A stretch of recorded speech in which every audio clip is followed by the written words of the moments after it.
Family, कैसे हैं आप लोग। तो आज मैं आप लोग को बताने वाली हूँ माइंड कंट्रोल के बारे में, लेकिन उससे पहले सुनिए ये स्टोरी। ठीक है गाइस, तो मैं जब सत्संग सुनती थी बचपन में, तो हमारे जो गुरुजी है उन्होंने ये स्टोरी बताया था अबाउट माइंड कंट्रोल। तो ये मैं आप लोग के साथ शेयर करने वाली हूँ। ठीक है, तो एक थे मुल्ला नसरुद्दीन, वो चले गए गुरु के पास। ठीक है, अभी उनको लगा गुरु के पास जा रहे, कुछ ज्ञान व्यान की बातें मिलेंगी, तो वो गए। गुरुजी बैठे थे ध्यान में आंखें बंद करके, तो सामने उनके चेले और शिष्य भी बैठे थे, वो भी जाकर बैठ गए वहां पर। अब सब लोग आंखें बंद करके ध्यान लगाए, तो ये भी आंखें बंद करके बैठ गए। गुरुजी ने आंखें खोली और उन्होंने देखा मुल्ला नसरुद्दीन को, और उन्होंने बोला तू बंदरों के बारे में नहीं सोचेगा 48 आवर्स तक, और आंखें बंद कर ली। ना कोई एक्सप्लेनेशन दिया ना कुछ दिया। ठीक है, अब क्या हुआ, मुल्ला नसरुद्दीन आंखें बंद करे तो बंदर ही बंदर के बारे में सोचे। इतना बंदर के बारे में सोचे कि रात को सपने में भी बंदर ही आए। 2 दिन के बाद मुल्ला नसरुद्दीन थक गए, है ना, और फिर वो वापस गुरु के पास जाकर बैठ गए। तो उन्होंने बोला कि आपने तो कहा था कि बंदरों के बारे में नहीं सोचना है, लेकिन मेरे को तो बंदरों के अलावा और कुछ सोचने में ही नहीं आ रहा है। तो फिर गुरुजी ने ज्ञान दिया कि जिस चीज के बारे में हमको नहीं सोचना है, जिस चीज के बारे में हमको बोला जाता है कि नहीं सोचना है, हम उसी चीज के बारे में सबसे ज्यादा सोचते हैं। Moral of the story, DM अपने माइंड को बोलते रहते कि डीएफ के बारे में नहीं सोचना है, और उनका माइंड और ही ज्यादा उनसे ऑब्सेस करने लग जाता है और डीएफ के बारे में ही सोचने लग जाता है। ठीक है, तो क्यों ऐसा है? क्योंकि माइंड को हमें जबरदस्ती नहीं करनी, माइंड को हमें अपना दुश्मन नहीं बनाना, माइंड के साथ हमें लड़ाइयाँ नहीं करनी। माइंड को जो है हमें कंट्रोल में रखना है, प्यार से रखना है, दोस्ती करके रखना है। बोला अच्छा बच्चा कोई बात नहीं, तुझे उसकी याद आ रही है, ठीक है, 2 मिनट इंगेज कर लो, उसकी याद में आंसू आ जाए तो आंसू बहा लो, फीलिंग आ जाए तो फीलिंग के साथ रह लो, आंखें बंद करके उनको इमेजिन करके पॉजिटिविटी फील करो और फिर अपने काम में लग जाओ। जितना बोलोगे कि नहीं करना, उतना ही आप उस चीज की तरफ अट्रैक्ट होते चले जाओगे, ऑब्सेस होते चले जाओगे, और भी ज्यादा स्टक होते चले जाओगे।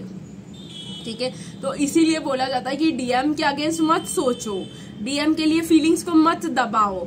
ठीक है, क्योंकि आप नहीं कंट्रोल कर पाओगे। आपका माइंड जो बोला जाता है उसके बिल्कुल ऑपोजिट चलता है। आपका माइंड आपकी मास्टरी स्वीकार करना नहीं चाहता, बल्कि अगर आप उनके साथ बोलो ठीक है कोई बात नहीं, याद आ रही है तो थोड़ा सा याद कर लो, और फिर ये सब, तो आपका माइंड एकदम शांत और पीसफुल हो जाएगा। ठीक है, तो ये था माइंड कंट्रोल टेक्निक। अब हम देखेंगे कि डीएम कार्मिक के बारे में क्या सोच रहे हैं। तो आज हमारी रीडिंग रहने वाली है डीएम और कार्मिक के बारे में। लाइक, शेयर, कमेंट और सब्सक्राइब करना मत भूलिएगा मेरे चैनल को। ठीक है गाइस, तो लेट्स सी कि डीएम जो है कार्मिक्स के बारे में अभी क्या सोच रहे हैं।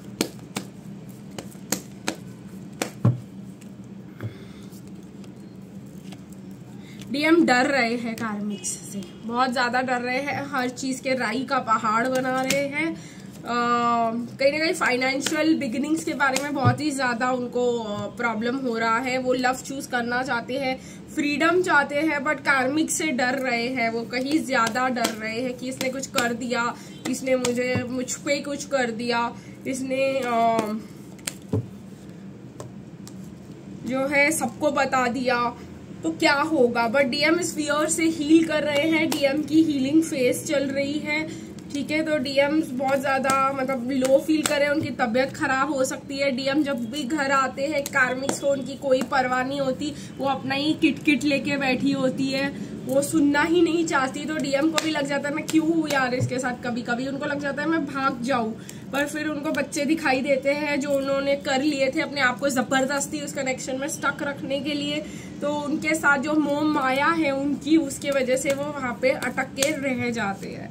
बट कहीं ना कहीं अभी डेस्टिनी अपना रोल प्ले कर ही रहा है, और वो समझ ही रहे हैं, और वो ये भी समझ रहे हैं कि देखिएगा इस टावर दो अभी इसके बाद मैं आपको क्या ही बताऊं, मतलब ये 2 कार्ड्स देखने के बाद आप खुद ही समझ जाओ कि क्या होने वाला है।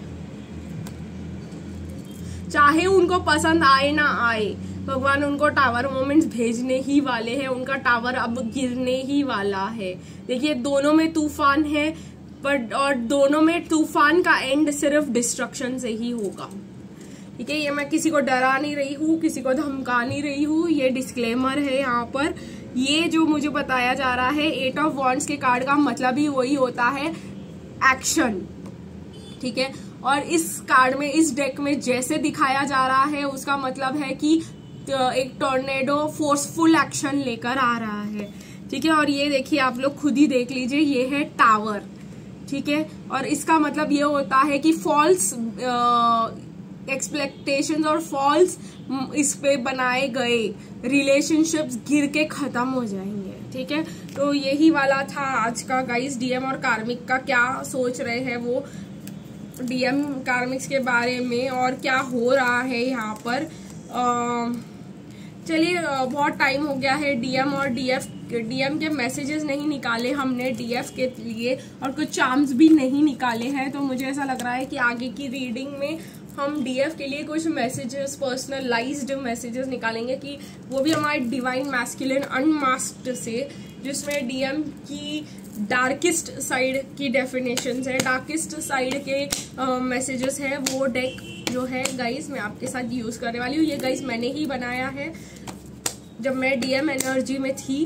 तो देखते हैं कि डीएम के क्या कहना चाहते हैं इस समय जब वो कार्मिक के साथ फंसे हुए। तो डीएफ को, yes I am obsessed with you, लो और सुनाओ, and I want to know what are you doing, what are you thinking and what are you feeling. तो बहुत ज्यादा ऑब्सेस्ड फील कर रहे हैं। I wish I could see beyond physical reality, I would avoid many things. तो वो अब बोल रहे काश मैं पहले ये सब कुछ देख पाता, काश मेरे को ये सब कुछ पहले से ही पता होता, तो मैं बहुत कुछ डिसीजंस नहीं लेता। I want to see every shade of you before committing to you.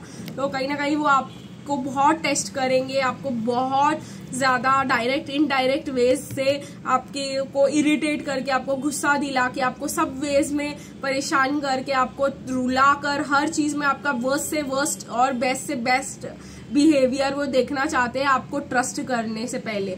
I am sorry for disappointing you every time, my insecurities overpower me. ठीक है, तो उनको बहुत ज्यादा इनसिक्योरिटीज है, उनको बहुत ज्यादा डर है कि ये वर्कआउट नहीं किया तो क्या हम लोग बहुत ही ज्यादा अपोजिट है। हाँ है, डीएफ और डीएम बहुत ही ज्यादा अपोजिट है, और उनको अपोजिट बनाया भी एक रीजन के लिए ही गया है। डीएफ को बनाया गया है स्पिरिचुअलिटी का किंग, और डीएम को क्वीन, और डीएम को बनाया गया है इस दुनिया का किंग। क्यों? क्योंकि डीएफ को बचपन से ही डिटैचमेंट और स्पिरिचुअलिटी सिखाई गई है, ताकि उसकी अपनी इच्छाएं ऐसे कुछ स्पेसिफिक ना रहे, वो किसी भी सिचुएशन में जी सके, चाहे उसका डीएम कैसा भी हो, रिच हो, पुअर हो, वो उसके साथ एडजस्ट कर जाए। उसके लिए प्यार ही इम्पोर्टेंट है, ऐसा बनाया गया है डीएफ को। और डीएम को ऐसा बनाया गया है कि वो दुनिया के साथ निभा सके, चल सके, और अपना जो है कमा के रोटी घर में लाके दिया जा सके। आजकल की जो शादियां है वो नहीं चल रही है, और भगवान ने हमें भेजा है टू शो कि जब दो ऑपोजिट साथ में होते हैं तो क्या होता है ट्रू लव और क्या होता है ट्रू मैरिज का डेफिनेशन। जब एक डीएम और डीएफ साथ आते हैं तभी पता चलता है। ठीक है, क्योंकि डीएम जब इतना चिक चिक सहन करके घर आएंगे तो घर में जब उनको शांति और खुशी मिलेगी, तो जब दूसरे दिन काम पे जाएंगे तो उनको और भी ज्यादा प्रोडक्टिविटी मिलेगी।